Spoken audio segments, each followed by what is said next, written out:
നമസ്കാരം. ആചാര്യ വിഷ്വൽ മീഡിയയുടെ പുതിയ ഒരു എപ്പിസോഡിലേക്ക് എല്ലാ മാന്യ പ്രേക്ഷകർക്കും സുസ്വാഗതം. ഇന്ന് നമ്മൾ ജ്യോതിഷ സംബന്ധമായ കാര്യങ്ങളാണ് ഈ ചാനലിലൂടെ പറഞ്ഞു വരുന്നത്. ഇന്ന് പ്രധാനമായിട്ട് വിഷുഫലത്തെക്കുറിച്ച് ആണ് പറയാൻ പോണേ. എന്താണ് വിഷുഫലം എന്ന് അറിയണം. ശരിക്ക് പ്രപഞ്ചനാഥനാണ് സൂര്യൻ. സൂര്യനില്ലെങ്കിൽ ഒന്നുമില്ല. സൂര്യൻ ആണ് പ്രപഞ്ചത്തിന് ജീവനമേകം. നമ്മൾ ഓരോരുത്തരും രാവിലെ എണീറ്റിന്ന് ജീവനോട് ഇരിക്കുന്നുണ്ടെങ്കിൽ അതിൻ്റെ പ്രധാന കാരണക്കാരൻ സൂര്യഭഗവാൻ തന്നെയാണ്. സൂര്യനില്ലെങ്കിൽ സർവ്വചരാചരങ്ങൾ നശിക്കും. അപ്പോൾ സൂര്യനാണ് പ്രപഞ്ചത്തിൻ്റെ ജീവനം കൊടുക്കുന്ന ആൾ, പ്രപഞ്ചനാഥൻ. ആ സൂര്യൻ എൻ്റെ മാറ്റത്തെ ആസ്പദമാക്കിയിട്ടാണ് പുതുവർഷം ജ്യോതിഷികൾ നിശ്ചയിച്ചിട്ടുള്ളത്. അപ്പോൾ മലയാളികളാവട്ടെ ചിങ്ങമാസം പുതുവർഷമായിട്ട് ആചരിക്കും. ലോകമെമ്പാടും ജനുവരി മാസം പുതുവർഷമായിട്ട് കൊണ്ടാടും. പക്ഷേ ജ്യോതിഷശാസ്ത്രപ്രകാരം സൂര്യഭഗവാൻ ഉച്ചത്തിലേക്ക് പ്രവേശിക്കുന്നതോടുകൂടിയാണ് പുതുവർഷം ആരംഭിക്കുന്നത്. അതായത് മേടവിഷുവോടുകൂടി പുതുവർഷം ആരംഭിക്കും. മേടമാസം തൊട്ട് മീനമാസം വരെ വരുന്ന ഒരു വർഷമാണ് മേടമാസം. ഇപ്പോൾ നമുക്ക് പുതുവർഷം, ജ്യോതിഷ വർഷം. അതിനെ ശരിക്ക് വിഷു ഫലമായിട്ടാണ് ആചാര്യന്മാർ പണ്ടേ കണ്ടുവരുന്നത്. ആ ഒരു വർഷത്തെ ഫലത്തെ ചിന്തിക്കുമ്പോൾ ഓരോ രാശിക്കാർക്കും ഈ പുതുവർഷം എങ്ങനെ ആയിരിക്കും എന്നാണ് നമുക്ക് അറിയേണ്ടത്. നമ്മൾ ഇന്ന് മിഥുന രാശിക്കാരുടെ ഫലത്തെയാണ് ചിന്തിക്കണേ. മിഥുന രാശിയിൽപ്പെടുന്ന നക്ഷത്രങ്ങൾ 2.25 നക്ഷത്രങ്ങളാണ് ഒരു രാശിയിലുള്ളത്.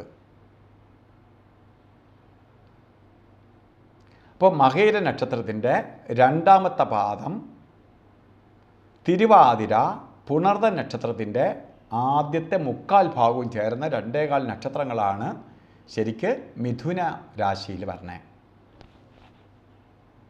മിഥുന രാശിക്കാർക്കും വളരെ ദോഷപ്രദമായ വർഷമല്ല. അതിന് ദോഷപ്രദമായ വർഷമല്ല എന്ന് പറയുന്നതിൻ്റെ പ്രധാന കാരണം കഴിഞ്ഞ പീരീഡുകളിൽ മിഥുന രാശിക്കാർക്ക് വ്യാഴം 12 നിൽക്കുകയായിരുന്നു. ഇപ്പോഴും നിൽക്കുകയാണ്. 12 എന്ന് പറഞ്ഞാൽ വ്യാഴന് ഏറ്റവും ഇഷ്ടമില്ലാത്ത സ്ഥലമാണ് 12. ഇപ്പോൾ 12 വ്യാഴം നിൽക്കുകയായിരുന്നു. ഇപ്പോൾ സാമ്പത്തികമായി വളരെ ഞെരുങ്ങുകയും വരവിനേക്കാൾ ഉപരി ചെലവ് വരികയും അങ്ങനെ പലതരത്തിലുള്ള ബുദ്ധിമുട്ടുകൾ അനുഭവിച്ചുകൊണ്ട് നിന്ന കാലഘട്ടമാണ്. വ്യാഴമാണ് ശരിക്ക് സൂര്യൻ പ്രപഞ്ചത്തിൻ്റെ നാഥനെങ്കിൽ സമ്പത്തിൻ്റെ ദേവനാണ് ശരിക്ക് വ്യാഴം. എന്തൊക്കെ ഉണ്ടെങ്കിലും പൈസ വേണം. അപ്പോൾ ആ സമ്പത്തിനെ കാണിക്കുന്ന ഗ്രഹമാണ്. ആ ഗ്രഹമാണ് നിങ്ങൾക്ക് 12ലേക്ക് മറഞ്ഞു നിൽക്കുകയായിരുന്നു, നമുക്കൊന്നും തരാതെ നിൽക്കുകയായിരുന്നു. ആ വ്യാഴം ഇപ്പോൾ ശരിക്ക് പറയുകയാണെങ്കിൽ വ്യാഴം ഇഷ്ടസ്ഥാനത്തേക്ക് വന്നിരിക്കുകയാണ്.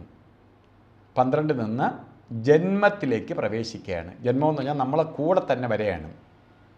ഒരു വർഷക്കാലവും വ്യാഴം, സമ്പത്തിൻ്റെ ദൈവമായ വ്യാഴം നിങ്ങൾക്കൊപ്പം നിൽക്കുകയാണ്. അപ്പോൾ നമുക്ക് സാമ്പത്തികമായിട്ടുള്ള ബ്ലോക്ക് മാറും. പിന്നെ ചെറിയ ഒരു ദോഷം വരാൻ സാധ്യതയുള്ള എന്താണ്? ഈ മിഥുന രാശിക്കാർക്ക് കണ്ടകശനി ആരംഭിക്കും. കണ്ടകശനി 2.5 വർഷത്തെ കാലത്തെ ഫലത്തെയാണ് കണ്ടകശനിയിലൂടെ ചിന്തിക്കേണ്ടത്. നമ്മളിപ്പോൾ ഒരു വർഷത്തെ വാർഷിക ഫലത്തെ ചിന്തിക്കുമ്പോൾ കണ്ടകശനി വരുന്നുണ്ട്. ചെറിയ തടസ്സഭാവങ്ങൾ നിങ്ങളെ വരുത്തും. എങ്കിൽ പോലും നമ്മൾ ഒന്നിനും പെട്ടുപോകുന്നൊരവസ്ഥയില്ല. നേരത്തെ പോലെ സമ്പത്തൊരു വലിയ ഘടകമാണ്. ശനി ചെറിയ ചെറിയ തടസ്സങ്ങളെ അസ്വസ്ഥതയെപ്പെടുത്തിക്കൊണ്ടിരിക്കും. അപ്പോൾ നമുക്ക് അതുകൊണ്ട് പ്രധാനമായി സൂക്ഷിക്കേണ്ടത്, നമുക്ക് ശനി തടസ്സങ്ങളുണ്ടാവും എന്ന് കണ്ടു തന്നെ കാര്യങ്ങൾ മുന്നോട്ട് പോകണം. ഒന്ന് ഈസി ആയിട്ട് കാണരുത്. പലതും കൈ കിട്ടുമെന്ന് പ്രതീക്ഷിക്കുന്ന വായി കിട്ടാത്ത അവസ്ഥ പോലെ നീണ്ടുപോകും. പല കാര്യങ്ങളെയും നമുക്ക് ഡിലേ വരുത്തും. പക്ഷേ ശനി ഡിലേ വരുത്തുമെങ്കിലും വ്യാഴം സാമ്പത്തിക പുരോഗതിയും ഐശ്വര്യത്തെയും പ്രദാനം ചെയ്തു തരും. ലക്ഷം ദോഷം ഗുരുഹന്തി. ലക്ഷം ദോഷമുണ്ടെങ്കിലും ഗുരുവിൻ്റെ സപ്പോർട്ടുണ്ടെങ്കിൽ അത് എല്ലാം പരിഹരിക്കപ്പെടും. മഹാഗുരുവാണ് വ്യാഴം. ആ വ്യാഴമാണ് നിങ്ങൾക്കൊപ്പം നിൽക്കുന്നു എന്നറിയുക. വ്യാഴം നമ്മളെ കൂടെ നിൽക്കുന്നത് കൊണ്ട് എന്തിനെ നമ്മൾ അതിജീവിച്ച് പോകും. ലക്ഷം ദോഷം ഗുരുഹന്തി. അപ്പോൾ ശനിയൊക്കെ വരുന്നുണ്ട്, ചെറിയ തടസ്സങ്ങൾ വരും, ചെറിയ തട്ടുമുട്ടുകളൊക്കെ ഉണ്ടാക്കും, ചില പ്രശ്നങ്ങളുണ്ടാക്കും, ചില ടെൻഷൻ ഉണ്ടാക്കും, അസ്വസ്ഥത ഉണ്ടാക്കും. അന്ന് ഭാഗവയ്ക്കുന്നുണ്ട്. അതിൽ നിന്നെല്ലാം നിങ്ങൾക്ക് ദൈവാധീനമുണ്ട്. ഗുരു സപ്പോർട്ടായിട്ട് നിൽക്കുകയാണ്. നിങ്ങളെ തൊടാൻ പറ്റത്തില്ല. അതിൽ നിന്നെല്ലാം അതിജീവിച്ച് പോകും.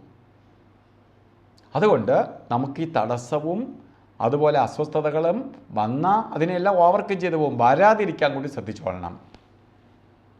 അതിന് വേണ്ടിയിട്ടാണ് നമ്മൾ പ്രധാനമായി ശനിയെ പ്രീതിപ്പെടുത്തിക്കൊള്ളുക. ഈ രാശിക്കാരെ ആരെയാണ് പ്രീതിപ്പെടുത്തേണ്ടത്?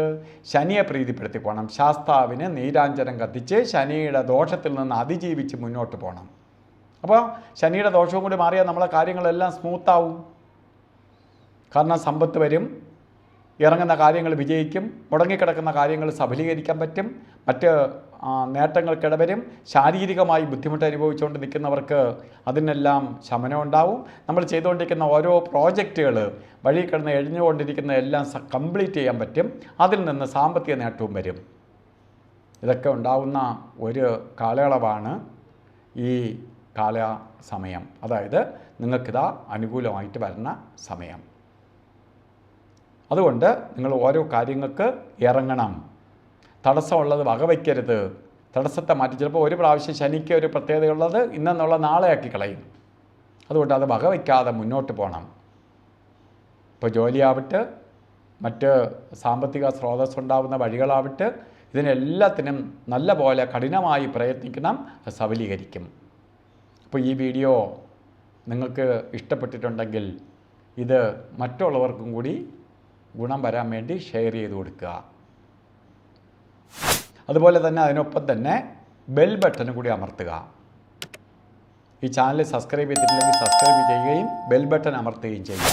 കാരണം നമുക്ക് പല വീഡിയോകളും ഞങ്ങൾ ഈ ചാനലിലൂടെ ചെയ്യാറുണ്ട്. അത് യൂട്യൂബിൽ ലൈവ് ചെയ്യാറുണ്ട്. ഇതുപോലെയുള്ള ഗ്രഹമാറ്റങ്ങൾ നിങ്ങളെ അറിയിക്കാറുണ്ട്. അപ്പോൾ ഇതൊക്കെ നിങ്ങൾക്കിലേക്ക് പെട്ടെന്ന് എത്താൻ വേണ്ടിയിട്ട് ആണ് സബ്സ്ക്രൈബ് ചെയ്യുന്നതിനൊപ്പം തന്നെ ബെൽ ബട്ടണും കൂടി അമർത്താൻ പറയണേ. അതുപോലെ തന്നെ എല്ലാ ആൾക്കാർക്കും, മിഥുന രാശിക്കാർക്ക് പ്രത്യേകിച്ച് ചെറിയ ചെറിയ ശനിയുടേതൊക്കെ ദോഷഭാവം ഉണ്ടെങ്കിൽ പോലും പുതുവർഷം നിങ്ങൾക്ക് ഭാഗ്യദായകമായി തീരട്ടെ എന്ന് പ്രാർത്ഥിച്ചുകൊണ്ട് നിർത്തുന്നു. നന്ദി, നമസ്കാരം.